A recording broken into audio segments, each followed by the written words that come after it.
In northern Nigeria, last Thursday, police rescued more than 300 men and boys, some as young as 5 years old, and many in chains and bearing scars from beatings in a raid on a building that purported to be an Islamic school.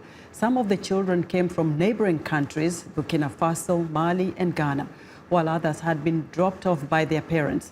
For more insights on this story, I'm joined by Grace Alheri Abdu, VOA Senior Hausa Editor. Grace, welcome back to Africa 54. Thank you for having me. Now, you know, you've stayed on top of this story. Yeah, very well. What have you learned?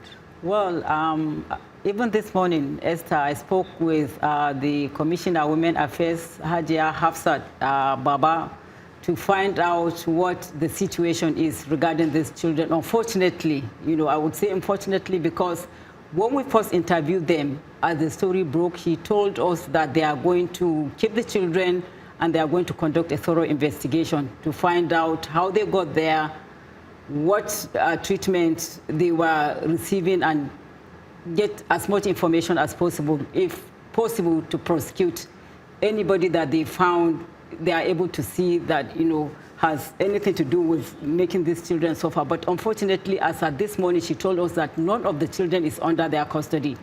She said that all the parents came on that Friday and took their children. So the question I asked her was, how were they able to pick all their children? Because some of them came from the southern parts of Nigeria.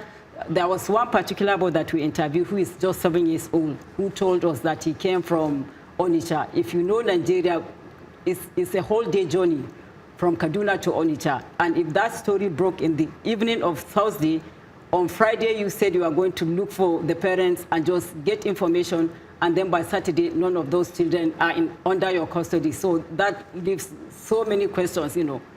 So yeah, that's the situation as at right now. It's mind-boggling. So stay on top of the story. We'll get back to you, Grace. Thank you very much. Grace Alheri Abdu is a VOA Senior Hausa Editor.